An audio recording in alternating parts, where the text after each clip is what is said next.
Good morning, everyone. I am Gabriella Scapicchio, General Manager of Fondazione NEST, Network for Energy Sustainable Transition. It's a privilege for me to welcome you today, together with the Low Emission Advanced Power Forum, to the Millennium Clean and Sustainable Power Workshop 2025 in a very beautiful venue. Fondazione NEST stands as one of the 14 extended partnerships selected by the Italian Ministry of University and Research under the Next Generation EU and PNRR framework. With a substantial financial endowment exceeding 118 million, this ambitious initiative supports innovation across 9 thematic spokes, and Spoke 4 belongs to University of Genoa and Professor Loredana Magistri, and brings together 23 key partners from leading universities as University of Genova and the 3 Polytechnics in Italy, Milan, Turin, and Bari, to major research centers, including Enea, CNR, IIT, as well as industrial leaders like SNAM, IREN, and others.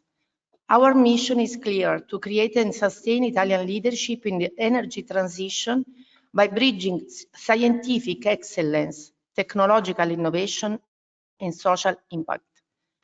We act as a hub to foster open innovation, from training PhD candidates and young researchers to run proof of concept initiatives that accelerate solutions from early stage, so low TRL prototype, to scalable application, to support startups and spin-off through industry innovation collaboration. Why we are here? Because the Millennium Clean and Sustainable Power Workshop is precisely the kind of event where NEST objectives fully aligns. We share the same conviction: sustainable energy transformation cannot be a single effort. It takes interdisciplinary teamwork, cross-sectional partnership, and international dialogue. By embedding projects across the national territory, linking research centers from Bari to Genova and beyond, and integrate with European initiatives like Horizon Europe, NEST promotes this kind of value: resilience, competitiveness, and inclusivity. At this workshop, we want to send a clear message: the future of clean energy will be built on shared knowledge, collaboration, and the power of people. The technology is not just the hardware, it's the human capital behind it, the partnership that form and the bold ideas we dare to explore. In closing, I wish you an inspiring and productive workshop. May it spark collaborations, shape breakthrough, and propel us all toward a cleaner, smarter, and more resilient energy future. Thank you, and welcome you to Genova and this event. Thank you, Dottoressa Scapicchio, for your kind introduction. And I think it's all set for starting the first plenary session. This plenary session will be broadcasted through, let's say, the GoToMeeting platform, and it's the only, let's say, session that will be available also outside. And all the conference is meant to be in presence. There will be a few exceptions with some private, let's say, Teams links. So in this session, I'd like to welcome Professor Massardo. Professor Massardo, former chair of energy and environmental systems at the University of Genova, also former dean of this Polytechnic school. I think the best introduction is to say that he is currently holding the UNESCO chair on sustainable energy that is co-sponsoring this event. Professor Massardo. Thank you, Alberto. Good morning to everyone. It's a pleasure to stay again in this place. And the Villa Cambiaso is the history of our faculty, which is about 150 years old, so it was very important to continue to work here. And I am going to invite the speakers, and we have a very interesting group of people. And the first one is Dr. Loriga from STAM. Please. Giannicola Loriga is the head of research and innovation. He has more than 20 years of experience in R&D projects funded by the European Commission Framework Program for Research and Innovation, starting from FP6 till Horizon Europe. In this context, he's coordinated several large-scale projects in the energy sector dealing with renewables, storage technologies, smart grids, and hydrogen. All is of our interest. He has extensive expertise in defining strategic R&D priorities and the development strategies in multinational companies. So we are looking to a European view on energy strategy. Giannicola, please sit. I leave my chair here, and you can use the microphone and the computer. We have to use a single microphone for a live connection.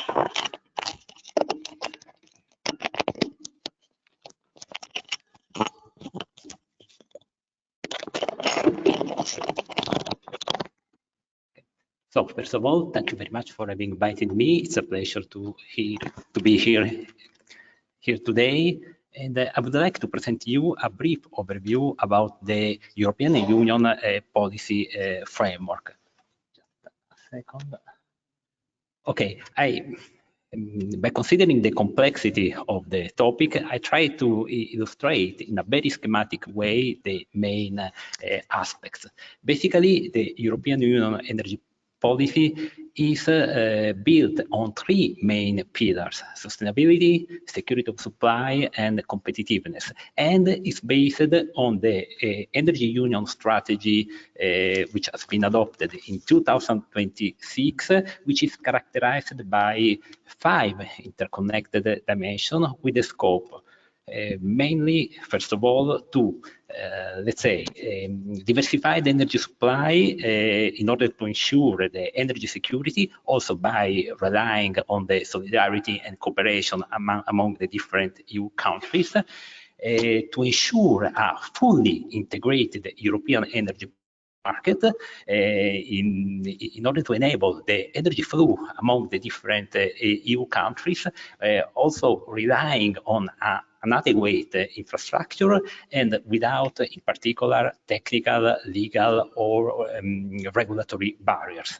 Third point, to improve the energy efficiency by reducing the dependency from the fossil fuel. The fourth key point is to decarbonize the economy, and very, very important, the fifth point is basically to promote research of low carbon and clean technologies, to prioritize research to drive the energy transition, to improve the competitiveness of the Europe. So this is the general scheme of the EU policy framework. We'll try to move on.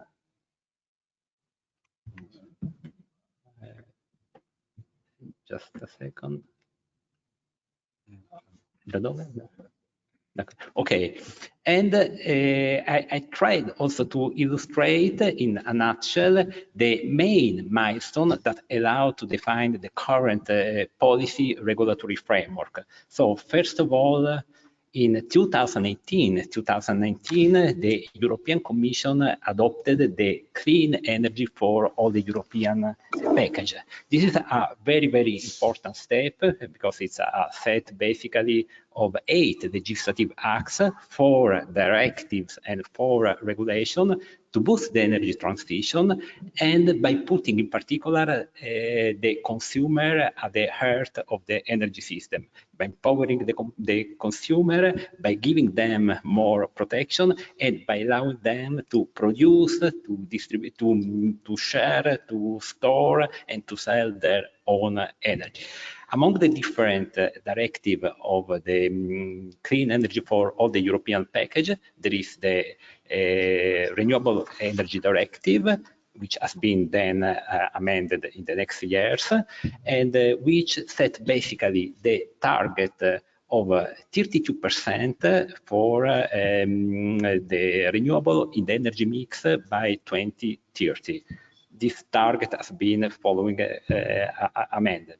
As part of the package, there was also as you can see in the slide, the Energy Efficiency Directive, the Energy Performance in Building Directive, and quite important, the electricity regulation, which basically set the principle to design the new internal electricity market, as well as the electricity directive that set basically the rules for the distribution, the transmission, the generation, and the storage of the electricity by empowering, as mentioned before, also the consumers. And a relevant aspect of the clean energy for all the European package has been the introduction of both the renewable energy communities in the Renewable Energy Directive, as well as the citizen energy communities in the Electricity Directive, which is quite relevant nowadays. Then in 2019, the European Commission delivered the European Green Deal, which is basically the overall strategy for reaching the climate neutrality by 2050. In order to, let's say, to achieve in a concrete way the objective of the Green Deal, in 2021, the European Commission proposed the Fit for 55 package. Also in that case, it's basically a set of laws with the objective to reduce the greenhouse emission by 2030 of at least the 55%, and in order to keep the European Union in track with the climate neutrality target by 2050. Also in that case, in the overall package, there was a new revision of the Renewable Directive, which has been then adopted in 2023, and which fixed basically the new target for the renewable consumption by 2030 at 42.5%, so increasing the previous target, and several other topics have been affected by the 54-55 package, including the decarbonized fuel in shipping, the hydrogen alternative fuel infrastructure, or for instance, the EU emission trading system, which is the carbon market, which is based on a system of cap and trade for the emission allowances for the energy intensive industry and for the power generation, and which is the main tool currently in Europe for reducing the emission. Then, in 2022, the EU Commission launched the REPowerEU plan. The scope is basically to try to respond to the energy crisis after the Ukraine war, and basically to try to, let's say, to end the dependency of Europe from the Russian fossil fuels. So some key actions have been defined in the REPowerEU.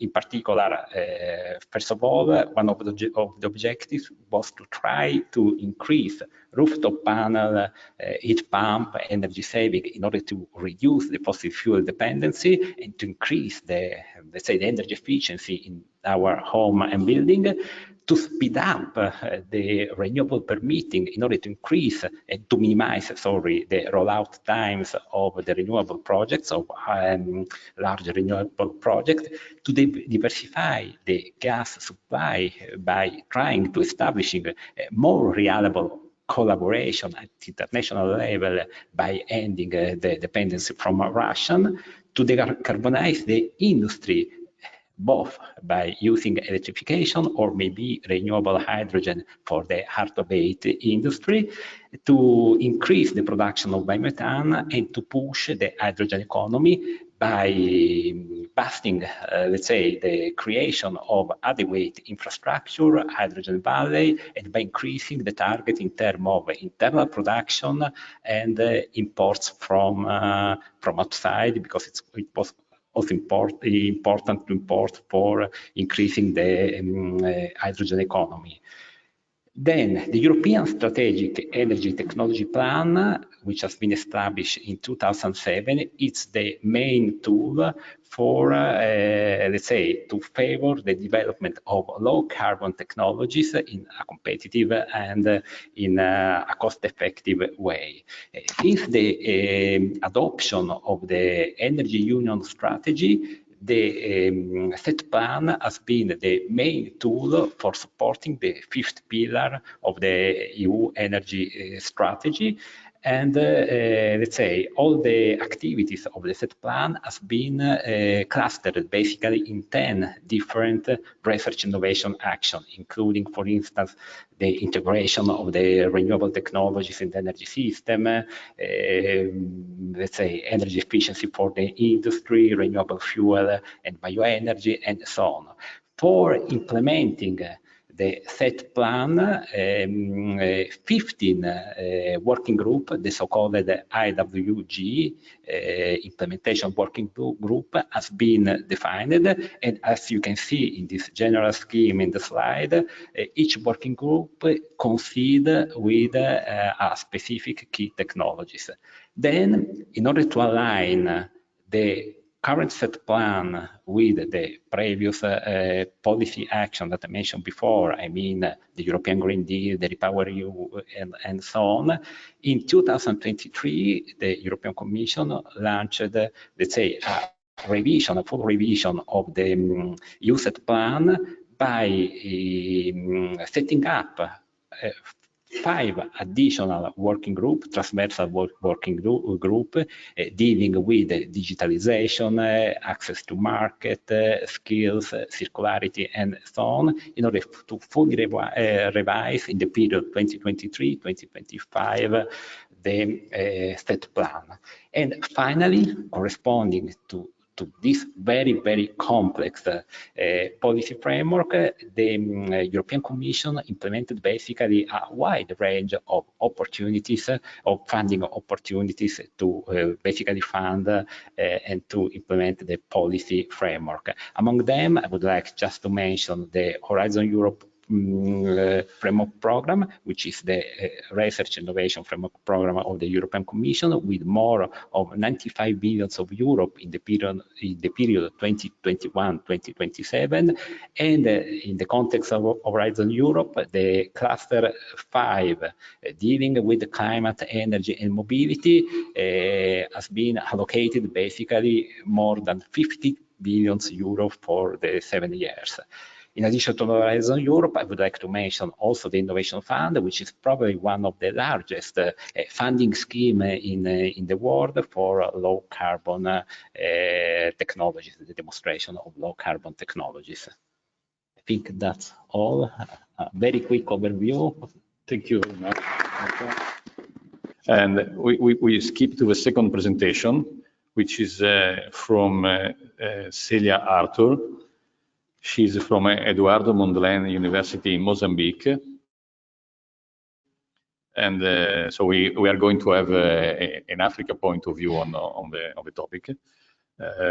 Just to say, our UNESCO chair is working with different centers of research in Africa, and we also managed some European projects just for hydrogen production in Africa with Stefano.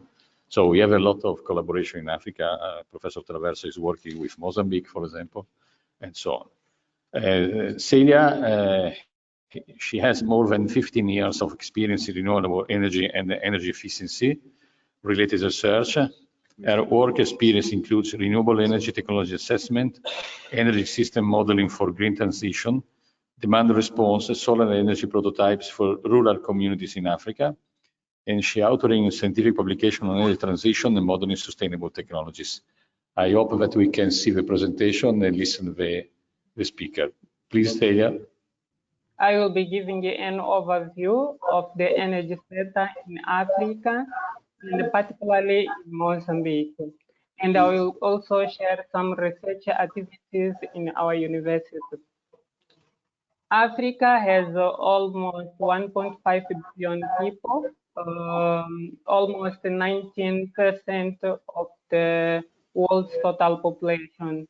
Africa is rich in terms of the energy resources, accounting with almost 60% of the world-based solar resources, and also the mineral resources. Although this huge potential, the energy in Africa is facing a very crucial point. There is a lot of energy poverty. The 1/3 of the population in Africa lack access to electricity, and about 53% lacking access of clean cooking. Most of population in Africa relies on biomass as their main source of energy, and there is also a huge use of fossil fuels for electricity production and in the industry. Africa is also aligned with the SDG 7, is willing to have the universal access to electricity by 2030, and has one of the mission, which is electrifying 300 million people to electricity in sub-Saharan Africa up to 2030. There are some initiatives in terms of sustainable energy transition, which all of them are looking to renewable energy, and clean cooking as the solution for this transition through national policies and also international funding. Another initiative is to decarbonizing the transport sector. Going to Mozambique, I will bring here Mozambique as an African country. About what in our country we are doing in terms of energy transition and also sustainable development. Mozambique is located in southern Africa, Saharan Africa, and it has almost 34 million people. The electrification rate is about 60%. There's a lot of renewable energy resources. The energy mix, in Mozambique is also based in biomass. The electricity generation mix is hydro. So in terms of emissions, Mozambique doesn't have a lot of emissions. It's almost 0.02% in terms of global output. But since it's a developing country, we are willing to continue low emissions. We want to continue in low emissions during our development. So Mozambique has three main strategic objectives in the energy sector, which is the national development, to become a regional energy hub, taking advantage of our good location. We are making a border with almost 6 countries, including South Africa, which is one of the largest economic country in Africa, and also want to be a global energy transition by exporting the green energy to other countries and also worldwide. These objectives have 4 strategic pillars.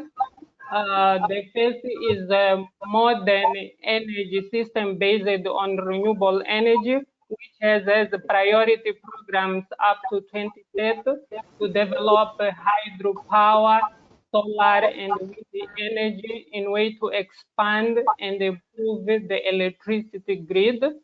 The second pillar is the green industrialization. So Mozambique is willing to develop a green industrialization in our parks and corridors. The third pillar is the universal access to modern energy by accelerating the off-grid electrification. In Africa, the communities live dispersed, so the off-grid electrification play a good role in the electrification inside the country, and also to massificate the clean cooking solution.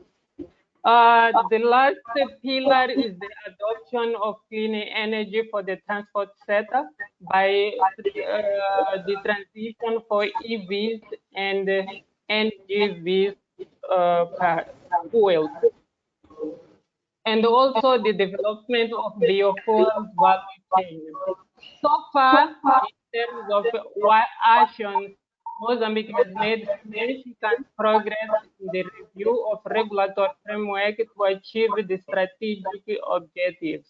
Until 2020, the regulatory framework was, the electricity law was of 1997. So now there is a review of all the law in way to achieve the strategic objectives. So Mozambique has made a significant progress in this matter. I will bring some research activities in our university, which is Eduardo Mondlane University. Eduardo Mondlane University has almost 63 years. 50 years after the independence of Mozambique, and we have more than 100 postgraduate courses, masters and PhDs, 17 research centers, including the Energy Research Center. The goal of our university is transforming the university into a research university. In terms of activities, we are involved in capacity building projects where we are also collaborating with the University of Genoa in this project in way to improve our energy source. We are also working in energy resource mapping, basically the geothermal energy. We are working in cleaning cooking solution by developing solar stoves, solar cooking. We are working also in improving biomass stoves and sustainable biomass. We have a lab which is working to improve the biomass stove, involving also the communities. We have research on the productive use of energy, solar energy in rural markets and solar energy in agriculture. The base of income in rural areas of Mozambique and also in many countries of Africa is agriculture. So solar energy is also playing a big role in agriculture. Another activity is to promote renewable energy and the energy efficiency measures, basically the energy savings. One of the medium-term strategy of our country is to roadmap the production of green hydrogen, and we see here the opportunity to do research also in this field by designing a strategy and the roadmap for the production of energy, as well as renewable energy nexus, water, and agriculture. So thank you very much. I will stop here for now. Thank you very much to Dr. Artur for her presentation. And after you and Africa, we come back to you, and we have to skip the seat. And I'm going to introduce Dr. Matteo Testi. Matteo is head of Hydrogen Technologies and Resilient Energy System Unit in Fondazione Bruno Kessler. and he also a PhD in physics and a degree in material science.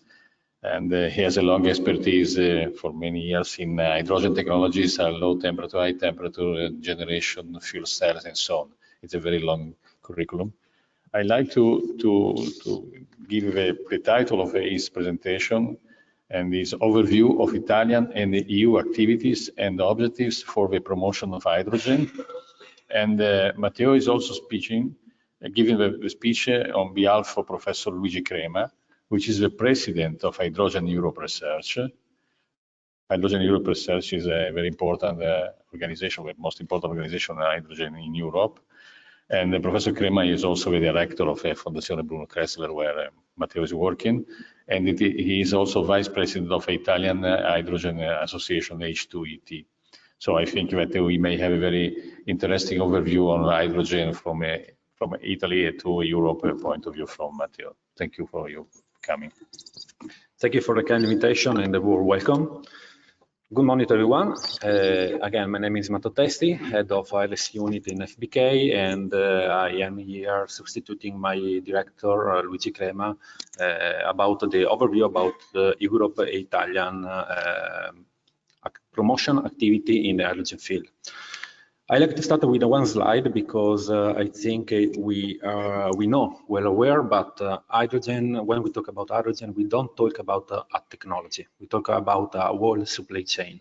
This means any part of the chain is our different technology, electrolyzer, PM, AM, SOE, or different type of compression, different type of purification system, different type of storage. This means that respect to other type of storage system, the first one that we can have in mind, battery, it's quite different. And this difference is reflected in the type of framework policy and regulation that should face this type of supply chain. In my let me say presentation, this presentation, I will go, I extend the presentation that the colleagues of STAM made before, because I like to focus on some specific, let me say, promotion activity that the European countries and European Commission are making. We can start with the Clean Industrial Deal. Indeed, this is the most recent action that Europe made in the field of hydrogen. In the Clean Industrial Deal, it is finally recognized the importance of hydrogen in order to decarbonize industry, which is one of the main end-use sector for hydrogen. And there is a clear promotion in terms of policy, but even about, let me say, incentives and other type of promotion activity in order to start to implement a lot of hydrogen production and use in such a sector. But it is not the only action. There is many other actions that make, let me say, boost this type of promotion. We can mention, for example, the Renewable Energy Directive that gives some target for the next year about the use of RFNBO, the renewable fuel from not biogenic origin. It means electrolysis, basically, with a target about 1% in the transport and in mobility, and 42% in industry. We can even mention about the alternative fuel regulation that asks to any country in Europe to adapt and to install one hydrogen fuel station, not only, even for alternative fuel like methanol or other type of green fuel, let me say, one station every 200 kilometers with the possibility to charge a truck 350 bar or even car 700 bar. There are many other type of activity, promotion action based on regulation or directive. We can mention the on aviation, maritime, but even the gas package, which is one of the most important in my opinion, because give rules and regulation in order to, let me say, define in what way hydrogen should be managed by TSO and DSO in Europe, which is quite important. So Europe try to, let me say, give a context of normative regulation about hydrogen, because again, it's not a technology, but it's a supply chain. So it's not just how we can use hydrogen, but how we can produce it, where they can manufacture any part of the system or hydrogen supply chain, and in what way I can integrate. These require a lot of effort regarding the, let me say, standardization, regulation, and code. The second point is that Europe try to push a lot is the technological competitiveness. It's quite important, this aspect, because from the last report from Mario Draghi, it's quite clear that hydrogen and other few topics are yet one of our best, European best, let me say, where we have leadership in the world. Let me say, we have leadership now, but we have to continue to push, because the leadership is keep if we push continuously the activity, in particular about research and innovation, that are the real engine about the competitiveness, industrial competitiveness. It's quite clear even that for many aspects, for who work on hydrogen, sometimes appears that hydrogen at the moment has a big problem, the problem about the price. I don't talk about cost, because cost is for investor, price is for anyone that want to use hydrogen.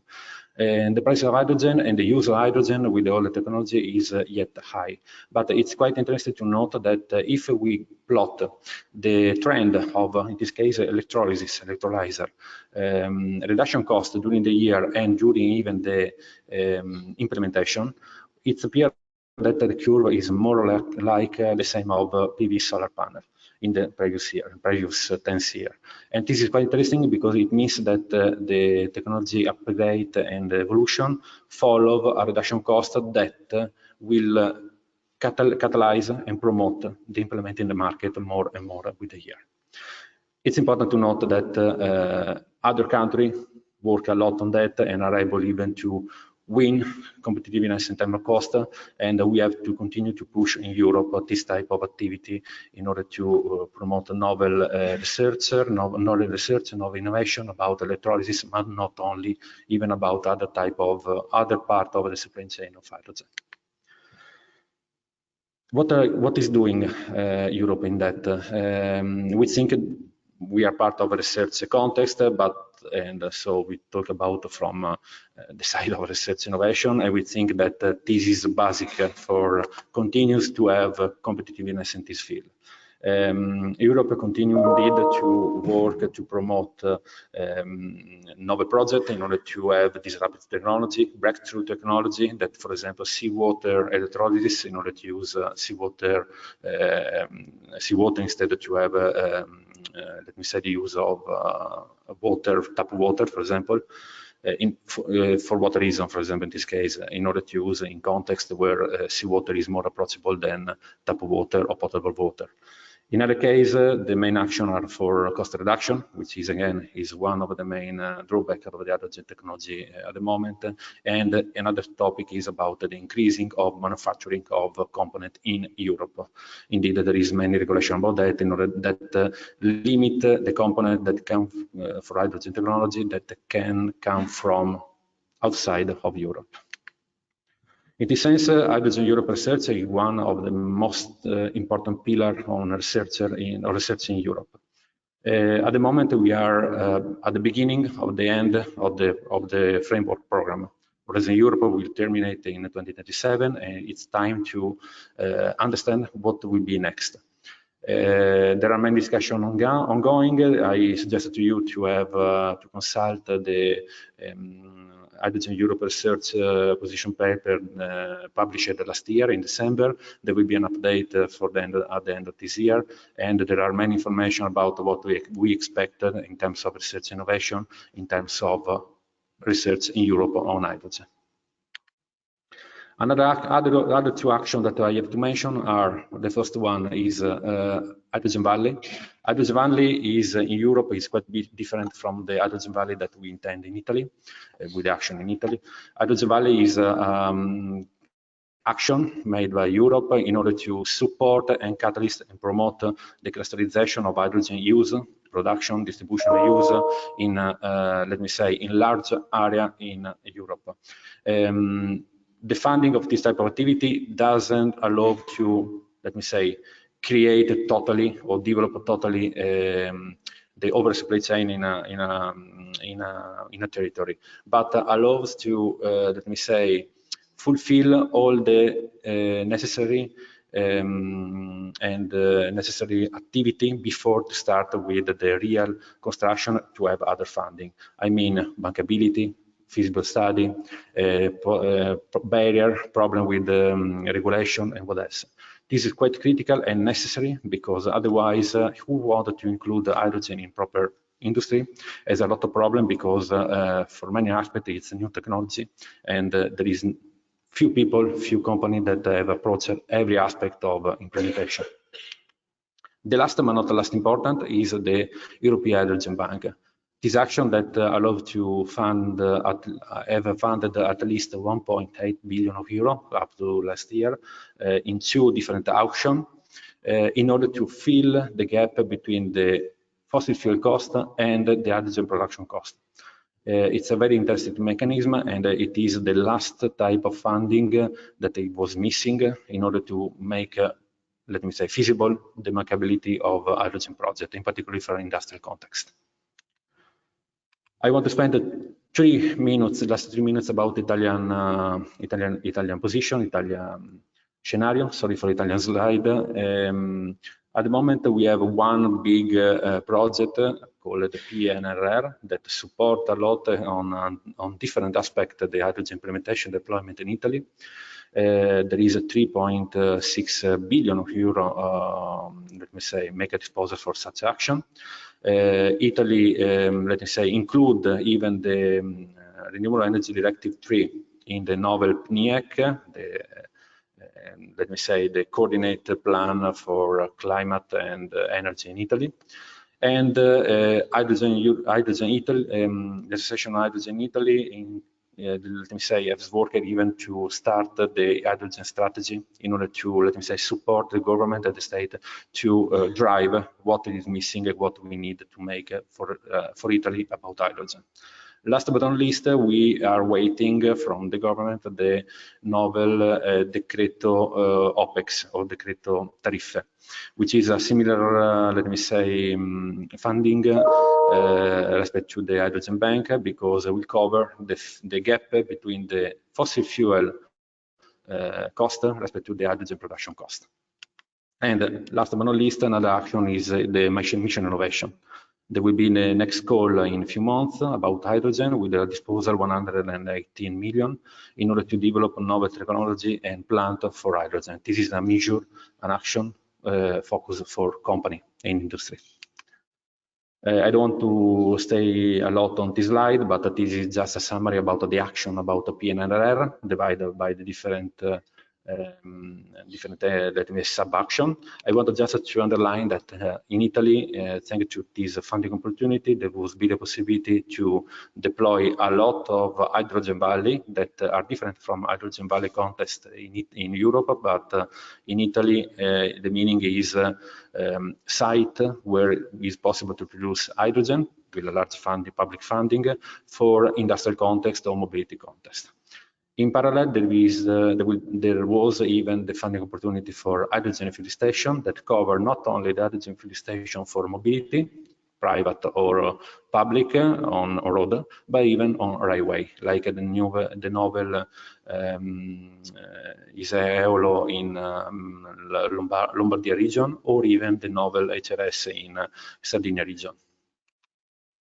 Last but not least, it's the, let me say,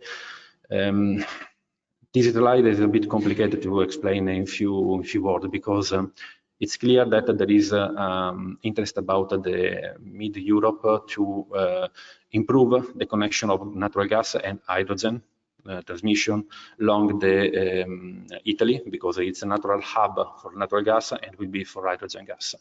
But we have to remember that this type of action should be made in synergy with the necessity to include not only the hydrogen that should be passed from the North Africa or from whatever other country outside of Europe to Germany, Austria, even Italy, but even all the hydrogen that we produce in Italy and will be possible to transmit from south to north and north to south. This type of infrastructure is quite basic, let's say quite fundamental, because it's the real, let me say, the real reason why hydrogen is important, because at the moment it is one of the main reasons why there is so much interest in hydrogen. With the Fit for 55 that say that we have to import 10 million of tons of hydrogen in 2030, part of these 10 million tons should pass through Italy, and we can use that. And so we have to empower even the end user consume of such hydrogen, not only for passing, but even for use for the Italian country. Thank you for the attention, and I'm available for any question. And I skip to the next speaker. Okay, I introduce Professor Haslenda from University of Teknologi of Malaysia. She is associate professor and the head of the chemical engineering department of the University of Teknologi of Malaysia. And she received the bachelor and master degree in chemical engineering from University of Teknologi of Malaysia and the PhD from University of Waterloo in Canada. She specialized in process planning, scheduling, modeling, simulation, and optimization. Her research activities are focused on low carbon society, renewable energy distributed electricity generation systems, resource conservation, climate change mitigation, zero waste processes, and safety, health, and environment. Professor Hashim has provided training and technical consultancy service to industry and government agencies. She's a certified trainer for ASEAN Energy Management Schemes, technology expert for the Green Technologies Fund Scheme, and expert panel advisor for the Malaysia Green Technology Corporation. Thank you very much. First of all, I would like to thank to the organizer, NEST 2025, for inviting me to share about energy policy and R&D, and not only in Malaysia but also ASEAN countries, because I'm also has been appointed by ASEAN Center of Energy to produce what they call it as ASEAN Energy Outlook. So I think I will share a little bit about ASEAN, and then I will focus more on Malaysia energy policy and also R&D. Okay. My name is Haslenda Hashim, and I'm from University Teknologi Malaysia, and this is the first time I'm joining this workshop. Okay, so in terms of the agenda for today, I'm going to touch about the overview of ASEAN and Malaysia energy landscape, and then energy share towards carbon neutrality, issue and challenges in energy decarbonizations, and conclusion recommendation for the future. So if you look at this, sorry. All right. All right. So if you look at this pie chart, so what you can see here is actually energy sector, basically electricity production, and it stands out as the largest source of greenhouse gas emission across ASEAN. I think the trend is also similar to Europe and also Africa when I look at your slide just now. So, and electricity and transport are the most significant emitter and projected at 25%, respectively, of ASEAN total greenhouse gas in 2025, and it is expected to increase by 2040. And this is basically the energy policy trends and direction for each ASEAN countries in, 10 ASEAN member states. Yeah. But the main aim is basically to reduce the energy intensity by 32% by 2025. For Malaysia itself, actually our aim is to reduce electricity consumption by 8% this year, and also to reduce about 40% emission reduction by 2030. Okay, now let's move to the Malaysian energy scenario. So if you look at this energy balance for Malaysia, in terms of primary energy supply, we are currently relying heavily on coal and natural gas. So about 70% of the total our primary energy supply is come from coal and also natural gas. And in terms of final energy consumption, okay, so about 50% is for petroleum product, and about 23% is for natural gas, and also electricity.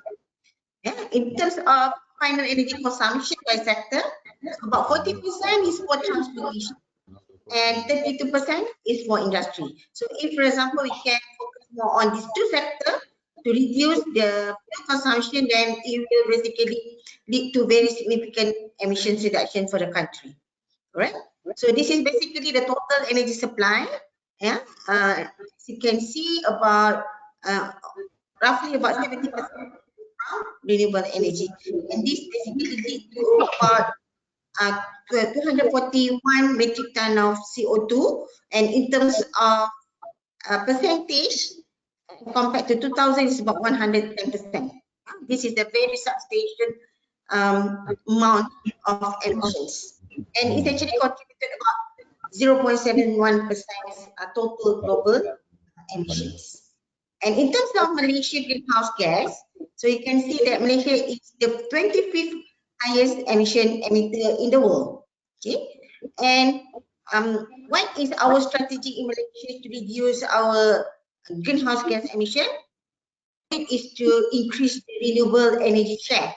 So as you can see from this graph, yeah, you can see that in terms of renewable energy share, it is for new capacity target, it is expected that it will be increased around 40% in 2035, yeah, as compared to baseline 2020. Okay, because currently our share is around 23-24% only. Right? So, and in Malaysia we have abundance of solar because we are a tropical country. Yeah, and in terms of renewable energy, is actually contribute to the highest share, and followed by large hydro, yeah, bioenergy, because actually Malaysia is the second largest palm oil producer, and most of our bioenergy is actually come from the palm oil mill plantation. Okay? Right, and other than that, more hydro. Right, so this is just to talk about energy policies in Malaysia, and if you actually focus on the 2020 and above, we have many energy policy. For example, Malaysia Renewable Energy Roadmap, yeah, National Energy Policy, and the most recent and the policy that we are referring now is National Energy Transition Roadmap and ETR. So basically to reform the power sector by establishing third-party access framework, investment supporting to the energy transition, increase the target for installed renewable energy capacity from 49% in 2035 to 70% in 2050. That is among the things that actually we are focusing on under National Energy Transition Roadmap. Okay.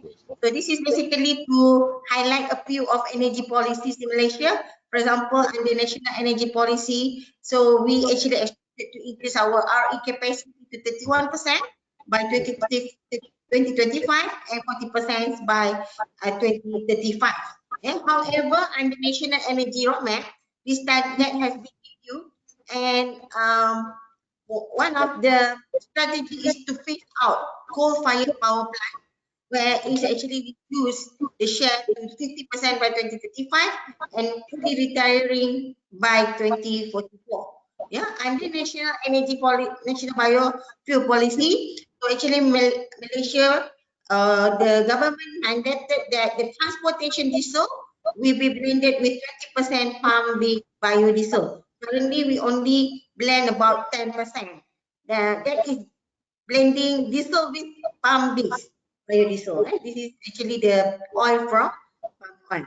And other than that is National Climate Change Policy, where actually here they emphasize more on the carbon credit and carbon tax, because if, for example, iron and steel company, they want to export to the Europe country, then they will basically affected, and by they have to fulfill the CBAM, cross-border adjustment mechanism.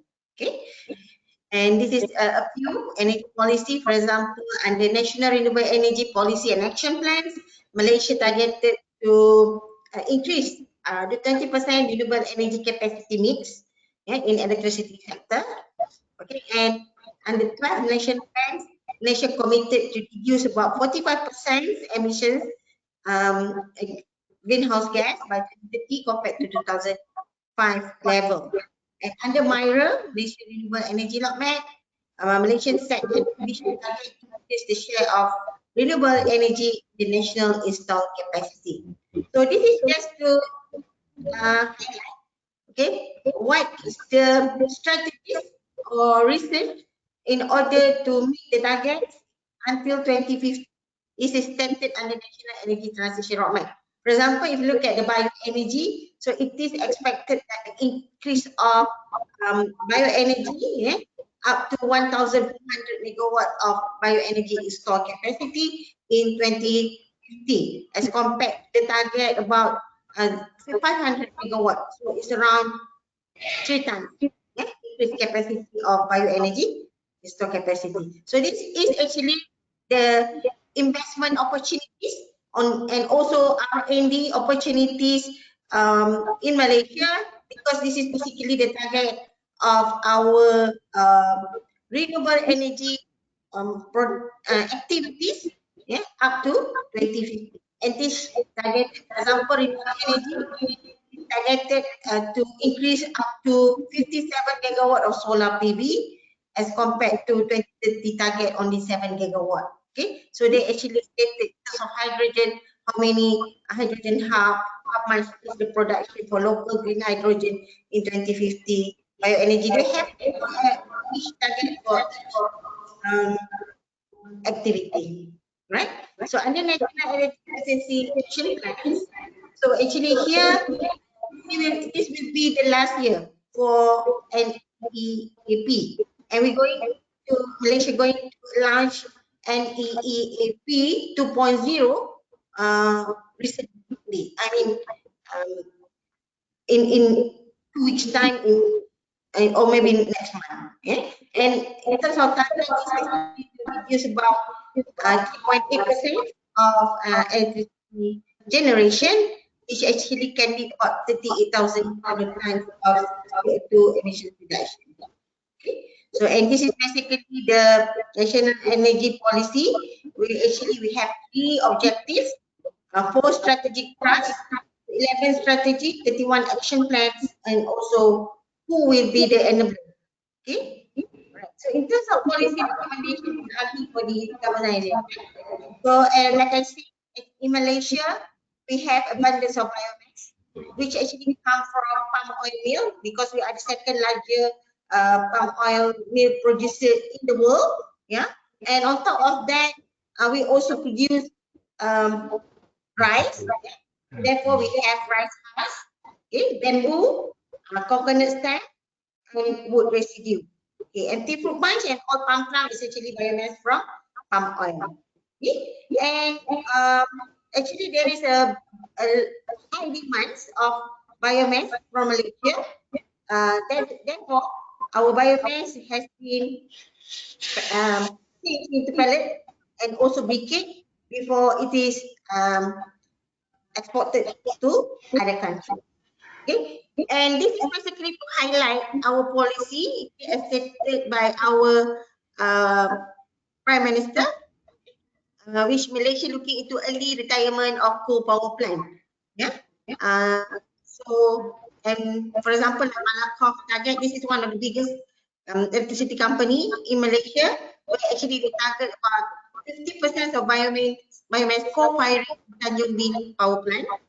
Okay. So actually by doing this or introduce the concept of co-firing, actually it will create demand in terms of biomass, because biomass will be burned together with the coal in the combustor to produce the electricity. And this is just to show you one of the source of our biogas. So this is probably different if you compare with the Europe countries, because the source is actually come from the palm oil mill effluent. Yeah. So if you can look at the yellow color, that one is the effluent, and on the right hand side, actually it shows the covered lagoon, where actually the effluent has been covered by membrane in order to capture the biogas. The biogas will be stored into the storage. Okay, and currently there is a demand of biomethane, because in this case biomethane will be injected to the natural gas grid. So this is basically to show you the project in operation, under construction, and the negotiation and also commissioning of biomethane injections to the grid. So, and the source of the biomethane in Malaysia mostly is actually from palm oil mill. You can look at the green icon here. So from palm oil mill, and the rest is from food waste. Yeah? It's from food waste. So this is basically to highlight. Yeah? For example, Gas Malaysia is one of the company that control the natural gas grid over Malaysia, and they plan to build another 2 more biomethane plants, because currently the grid is occupied by the fossil natural gas.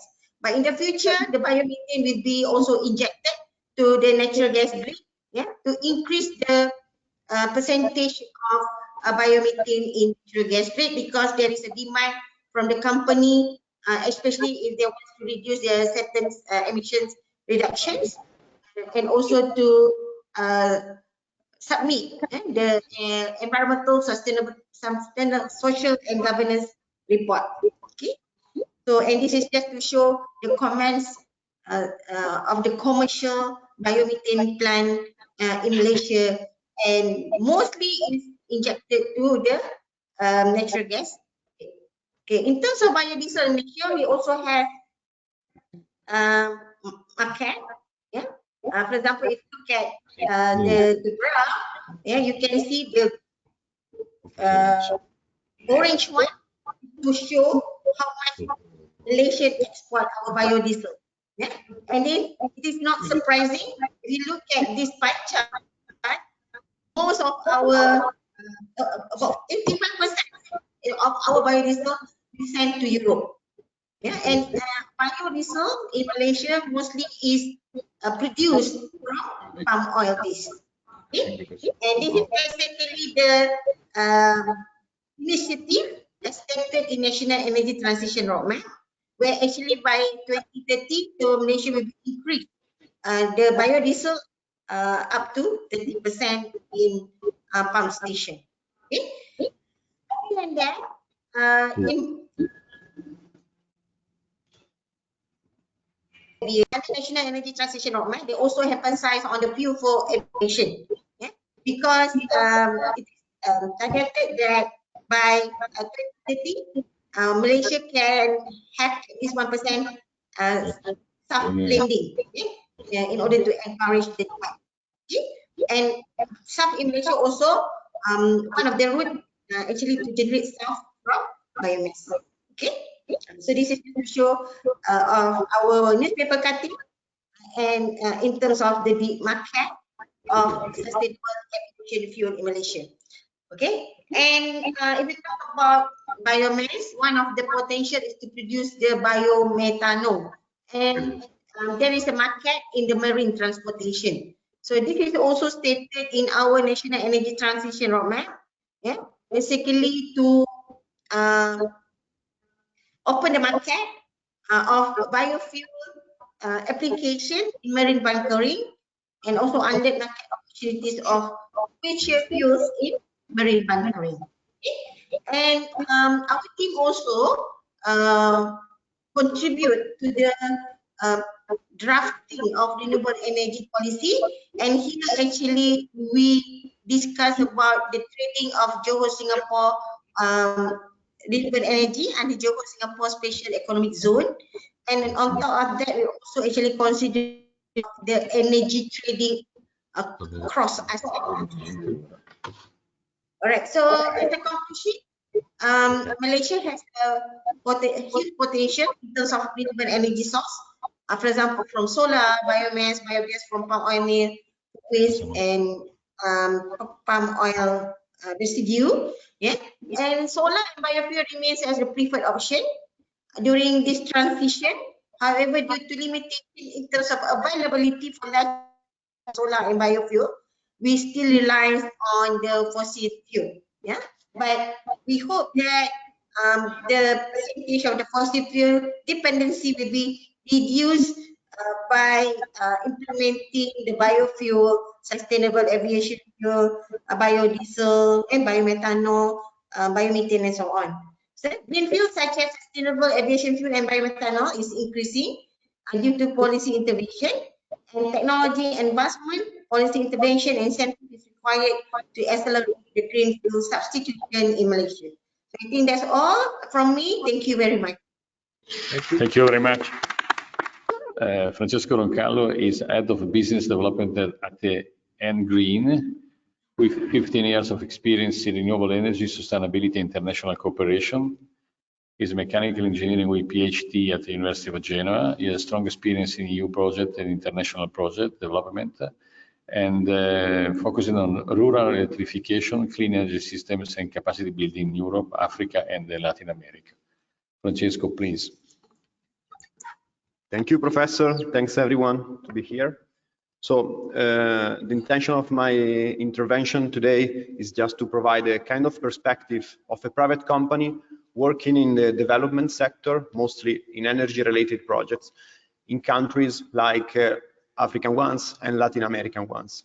So I'm not going to provide you an overview of how policies are going to be implemented in these two continents. It will be quite long and very fragmented. But the idea of this presentation is just to propose and share with you a kind of overall methodologies that is going to be more and more implemented in this kind of context. So again, talking about development and international cooperation. So before starting, a kind of introduction is needed because energy must be intended in this kind of context as an enabling factor for promoting development. So we're not talking about large-scale project, big project. We're talking about projects that are really changing life of people at the ground. Which are the sector energy is affecting?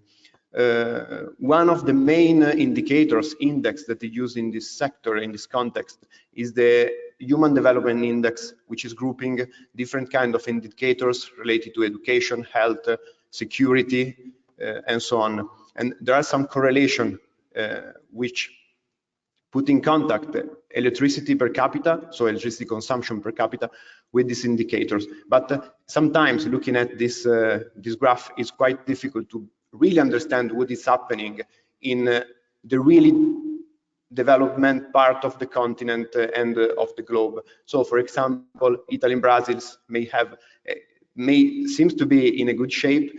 There are countries with an over good shape according to this graph, but there are others that is quite difficult to be understood what's happening. So, other indicators, talking again about development, might be, for example, the GDP compared with the access to electricity, the rate of population with having access to electricity. So here it is clear that there's a correlation. So energy access means increasing the GDP, but also the GDP increasement might mean increasing energy access. So from this, I would like to introduce the concept, which was also mentioned by the colleague, by Eduardo Mondlane University, that energy is not just a consumption good, but it's also a driver for production. And at this stage, the concept of productive use of energy is kind of fundamentals, because this concept is grouping together all the technologies that, thanks to energy, are able to convert raw material to high value materials. And for making some example, we are talking about very simple technologies like technologies for agriculture, for commercial activities, milling machine, cold storages. So these elements really have the power for make a game changer in some specific countries. And they are also the enabling factor for launching, for starting up a virtuous cycle of development. So adopting more efficient processes, like thanks to productive use of energy technologies, it's possible to increase productivity, increase energy demand, increase energy revenues, and then expand and improve also the energy access pathway. But coming to the first slide, how it's possible to make this process also sustainable. And this is why today I would like to talk about water energy food nexus, which is a way for approaching project, for approaching any kind of intervention where energy is not only considered as a sole element, but is considered as a central element in combination with other sectors. For example, energy with water, energy with food. So it's a way for planning and designing intervention with a more efficient approach, and also for reducing wastes. So in these terms, we can say that this approach, the water energy food nexus, is a kind of global approach that is more and more applied to countries from Africa, from America Latina, and a set of policies is going to be implemented in this sector. So this paradigm would be able to switch the initial approach from the sole economic development to a more sustainable development impact. So improving management of resources, better environment, improvement of the economic sector, and then improve the community welfare. So as said, this is a kind of approach that is over the national policies, international policies, is a kind of approach that should be implemented by the actors that are working in the sector, in energy sector, in the development sector. And according to this, a quite large number of policies is already in place, and it's in continuous development, because this is not just an academic exercise, but we are also talking about reality.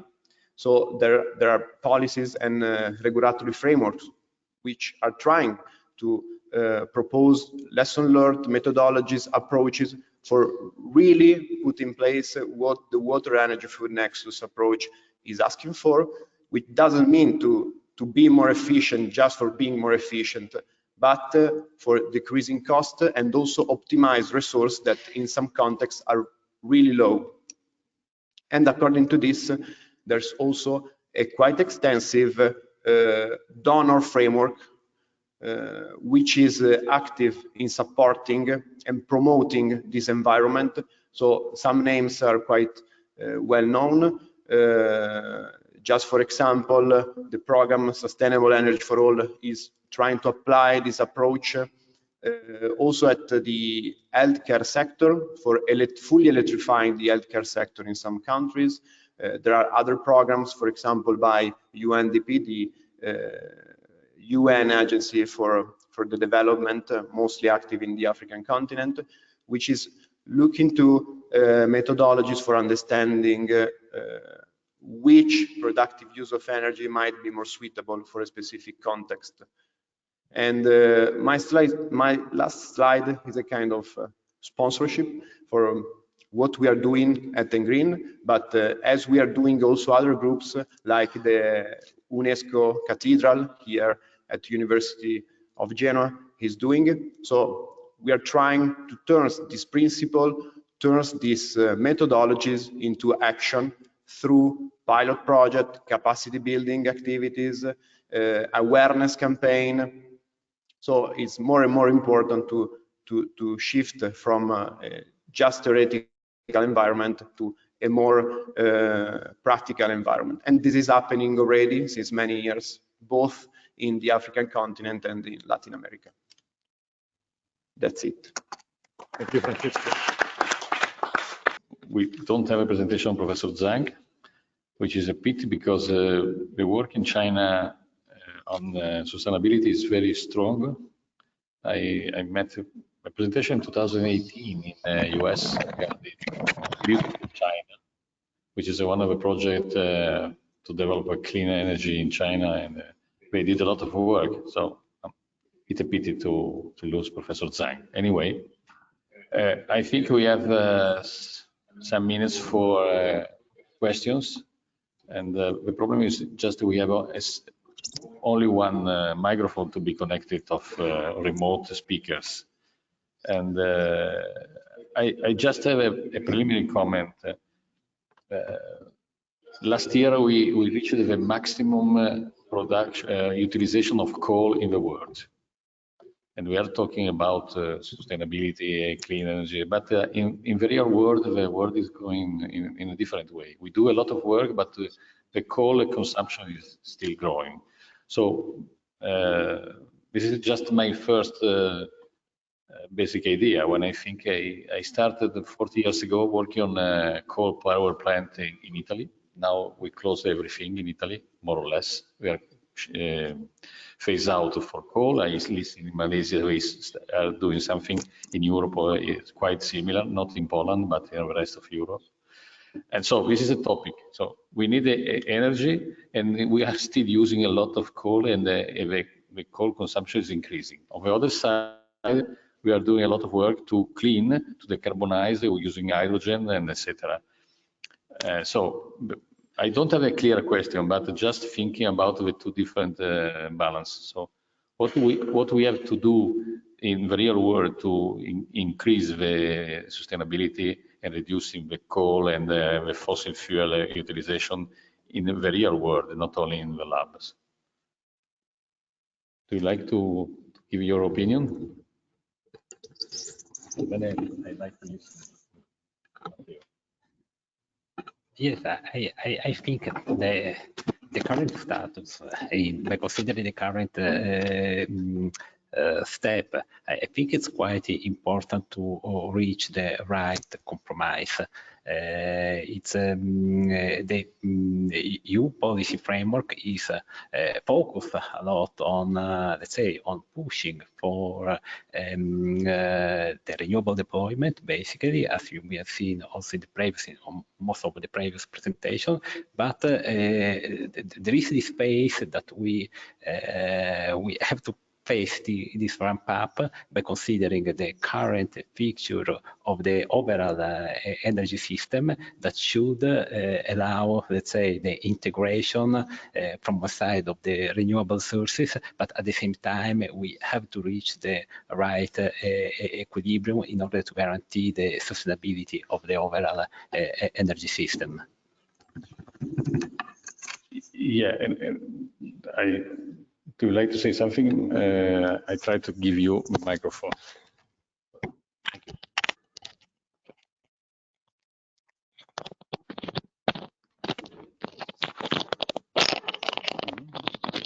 Okay, ci siamo. Okay.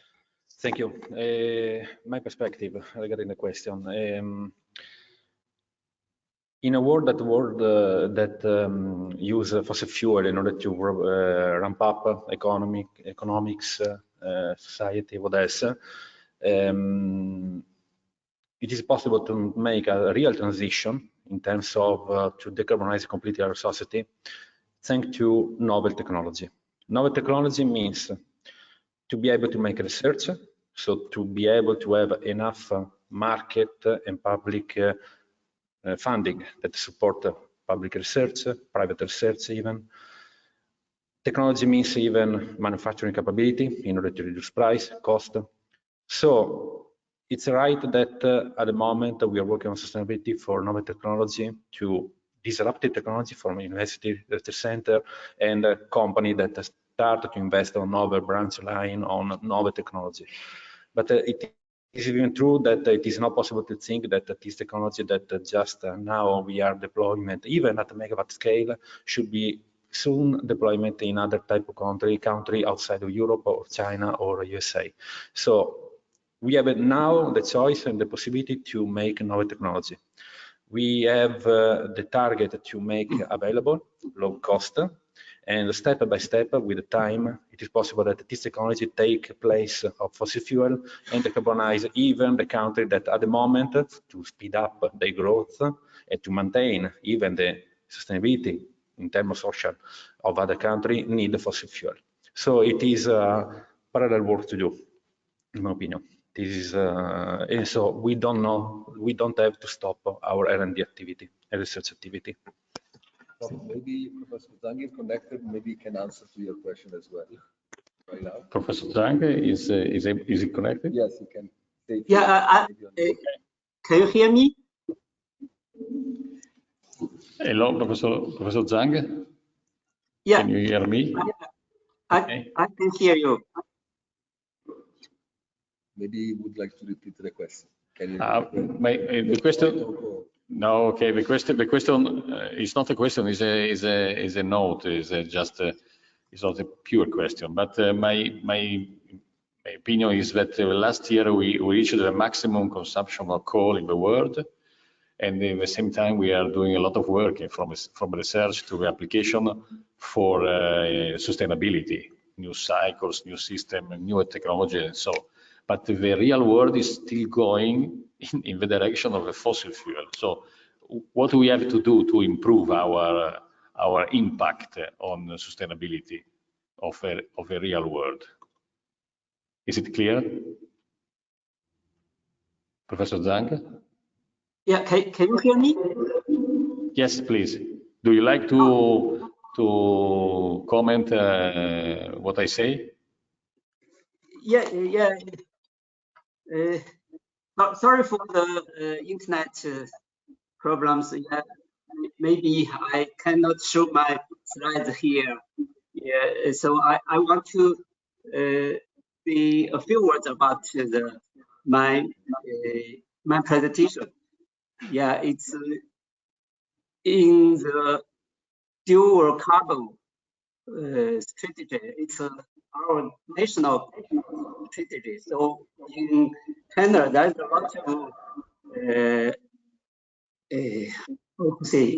lot of technology development based on the dual carbon technology. So originally, I want to show some energy structure in our country, like the now in China, the electricity used consumed in our country, about 1/3 of the electricity will be produced by the green energy. I think so. For the installation capability, it's about the new clear power generation unit is covered more than 56%. So there's a lot to think about how to develop the energy. So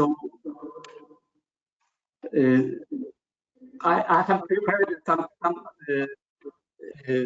some slides about the different data in that. So here I can give a very brief in two aspects. Yeah, one is the we have some pilot plants about energy transition using the low carbon fuel. For example, the hydrogen fuel, the gas turbine. Yeah, it's a lot of like the biofuel and also some ammonia fueled power plant. Yeah, it's one side. Another side is the nuclear power plant. There's a lot of newly built large scale power plant was built, and also for the first generation nuclear power plant, gas cooled, high temperature gas cooled nuclear power plant. Yeah, it's one side for the power generation, and another side is for the smart grid, like the electricity consumption. Yeah, so there's a lot of energy storage project was built. So it's the hydrogen production and the hydrogen consumption is very there's a lot of this kind of a pilot plant. And another one is using the virtual power plant technology to implement to